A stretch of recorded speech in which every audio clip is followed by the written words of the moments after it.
I learned the modes once, but I never use them. I don't know which one to pick when I'm soloing. Ionian, Dorian, Phrygian, 7 scales, 7 shapes, 7 reasons to quit.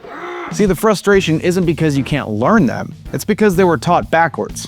You were given patterns before the actual meaning of the modes. So let's fix that. You see, the modes of the major scale are not 7 different scales. They're actually one scale, starting from a different note. That's it. So today I'm gonna make the modes so simple, you'll wonder why nobody ever explained them like this before. Now let's use something concrete. Let's take the C major scale, for example. Now you don't have to worry about what the actual notes are, right? Just know that we're going from C to C. You hear those are the same notes, right? Just at a different octave. Now let's talk about how that scale actually sounds. You've heard it all before. Do, re, mi, fa, sol, la, ti, do, right? Now that's the Ionian mode. That's your normal major scale. It's just another name for it. It sounds happy, resolved, and complete. Now all we're gonna do now to find all 7 modes within that same scale is just expand it another octave, right? So you know how we have this? We're gonna keep it going. Now as I'm gonna show you the rest of the modes, I want you to pay attention to something. I'm gonna use this exact same scale, right? I'm not gonna deviate from it for a second, and you'll see. But if I start from, instead of C to C, let's say from here, the second note of this scale, which is D, and I go from D to D in that octave, what's that gonna sound like? So now that instead of making C feel like home, I made D feel like home. Now you heard that subtle shift in the sound of it, right? The emotion of it. It's no longer happy-go-lucky major or Ionian, right? Now it's a whole different emotion, right? Different home base of the notes, right? And that right there is the Dorian mode. Now nothing magical happened. We didn't change the scale. We just changed where home lives. And that's what the modes actually are. Now music always wants to resolve somewhere, and that resolution point is what we would consider home base. So when you change the home base, you change the mood. So let's go through all of the modes and simplify their personalities, right? So going back to Ionian, right?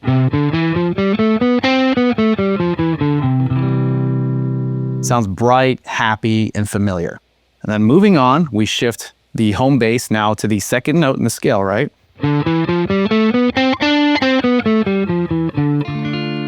And we've got Dorian, which is a minor sound, right? But it's got a little bit of hope in it, like a little lift in it. And then we move on, right, to the next note. So we did C, we did D, then the next note here, which is E, the third note in the scale. Now we go from E to E, in that same scale pattern, it sounds like this.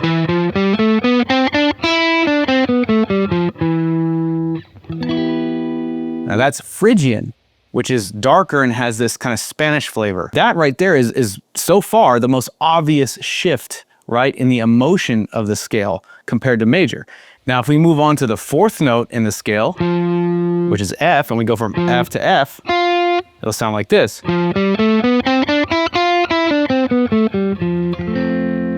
That's Lydian, the Lydian mode, which has this dreamy, floaty sound. Now moving on to the fifth note in the scale, which is G, and we play it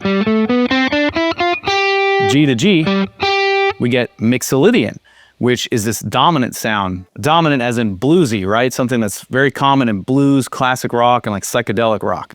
And continuing on with the sixth note of the scale, which is A,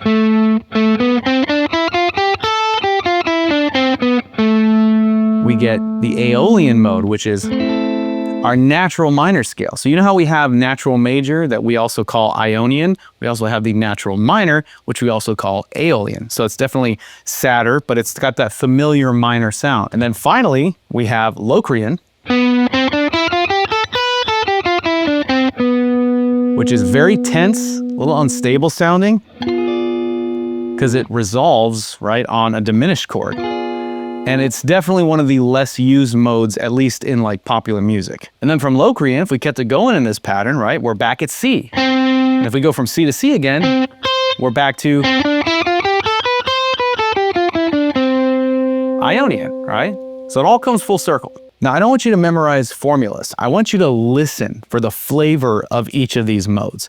That's really the starting point in how to use them, because you can learn how to play Lydian all over the fretboard, even in any key, and still have no idea how to actually use it musically.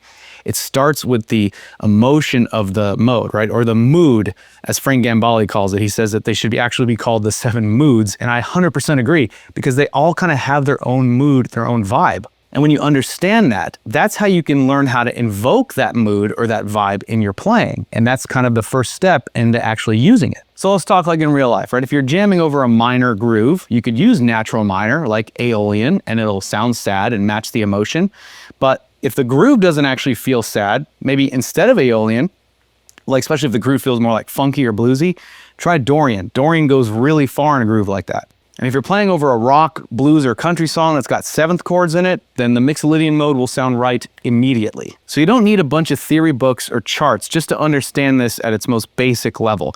You just gotta match the emotional flavor to what you're playing over. So let's say I'm at home, it's just me and my guitar, and I'm just jamming over an A minor chord, right? I could throw in, obviously, A minor pentatonic, right? That'll totally work. But I could also throw in the Aeolian mode, right? Or the minor scale.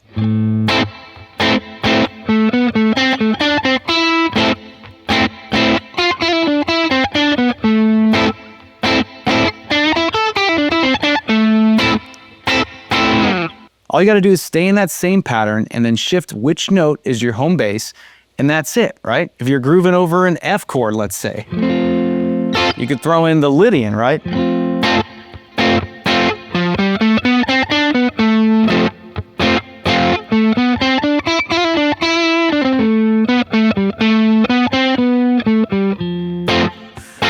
the modes are about emphasizing the emotion or the mood, not technical guitar gymnastics. So one scale, different home bass, different mood. That's the modes. Once you hear it this way, they stop being intimidating and start being emotional tools for your guitar playing. Now here's the next problem that most players run into. Even if the modes make sense now, what happens when someone says, all right, this song we're playing is in B flat, and you freeze?